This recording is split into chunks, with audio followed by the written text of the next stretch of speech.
Hai, Assalamualaikum warahmatullahi wabarakatuh. Kembali lagi sama aku Fika Nugra Penutra dari Prodi Office Administration Automatization 13. Saya akan menjabarkan materi terkait psikologi kerja dan K3 atau kepanjangan dari keselamatan dan kesehatan kerja. Oke, mari kita langsung ke materi yang pertama, yaitu materi terkait psikologi kerja. Psikologi kerja juga dikenal sebagai psikologi industri dan organisasi adalah cabang ilmu psikologi yang berfokus pada studi perilaku manusia di lingkungan kerja dan organisasi. Psikologi kerja melibatkan penerapan prinsip-prinsip psikologi untuk memahami, mengukur, dan mempengaruhi berbagai aspek kehidupan kerja seperti seleksi dan penempatan karyawan, motivasi, kinerja, dinamika tim, pelatihan, kepemimpinan, dan aspek-aspek psikologis lainnya yang mempengaruhi produktivitas dan kesejahteraan di tempat kerja. Tujuan utama dari psikologi kerja adalah meningkatkan efektivitas organisasi dan kesejahteraan individu di dalamnya. Ini melibatkan penggunaan penelitian, metode penilaian, dan intervensi psikologis untuk membantu organisasi mengatasi masalah-masalah seperti meningkatkan produktivitas, mengurangi stres, meningkatkan motivasi, dan meningkatkan hubungan kerja.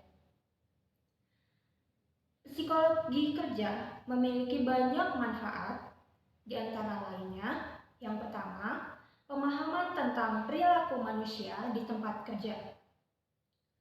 Psikologi kerja membantu Anda memahami mengapa orang bertindak seperti yang mereka lakukan di lingkungan kerja, termasuk motivasi, produktivitas, dan interaksi sosial. Yang kedua, pengembangan keterampilan kepemimpinan, yaitu memahami prinsip-prinsip psikologi kerja dapat membantu Anda menjadi pemimpin yang lebih efektif karena Anda dapat mengelola tim Anda dengan lebih baik. Yang ketiga, peningkatan produktivitas. Dengan menerapkan konsep psikologi kerja, dapat merancang lingkungan kerja yang lebih baik, meningkatkan motivasi, dan mengurangi stres, yang semuanya dapat meningkatkan produktivitas. Yang keempat, pengelolaan stres. Belajar psikologi kerja dapat membantu mengatasi stres di tempat kerja dengan lebih baik sebagai pekerja maupun atasan. Yang kelima, mengatasi pengambilan keputusan yang lebih baik. Menggunakan pemahaman tentang psikologi kerja untuk membuat keputusan yang lebih baik dalam rekrutmen, penempatan, dan pengembangan karyawan. Jadi, belajar psikologi kerja dapat memberikan wawasan yang berharga untuk memahami dan meningkatkan pengalaman di tempat bekerja. Yang selanjutnya, langsung ke materi K3, yaitu keselamatan kesehatan kerja. K3 adalah singkatan dari keselamatan dan kesehatan kerja, adalah bidang yang berkaitan dengan upaya untuk menjaga keamanan dan kesehatan dan kesejahteraan pekerja di lingkungan kerja.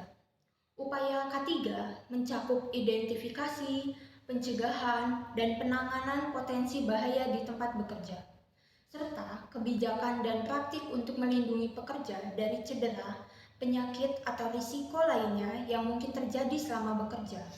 K3 sangat penting untuk menciptakan lingkungan kerja yang aman dan sehat bagi semua pekerja. Belajar K3 atau keselamatan kesehatan kerja memiliki banyak manfaat. Di antara lainnya, yang pertama, mengurangi resiko kecelakaan. Memahami prinsip-prinsip K3 membantu mengurangi risiko kecelakaan di tempat bekerja sehingga melindungi karyawan dari cedera dan bahaya potensial. Yang kedua, meningkatkan produktivitas. Tempat kerja yang aman dan sehat cenderung lebih produktif karena karyawan merasa lebih nyaman dan fokus pada pekerjaan mereka. Yang ketiga, kepatuhan hukum. Belajar K3 membantu perusahaan mematuhi peraturan dan undang-undang yang berlaku terkait keselamatan kerja yang dapat menghindari sanksi atau sanksi hukum dan biaya tambahan. Yang keempat, mengurangi biaya. Mengurangi insiden kecelakaan dapat mengurangi biaya yang terkait dengan klaim asuransi, pemulihan, dan ganti rugi. Yang kelima, meningkatkan reputasi perusahaan. Perusahaan yang memiliki program K3 yang kuat cenderung memiliki reputasi yang lebih baik di mata karyawan, pelanggan, dan mitra bisnis.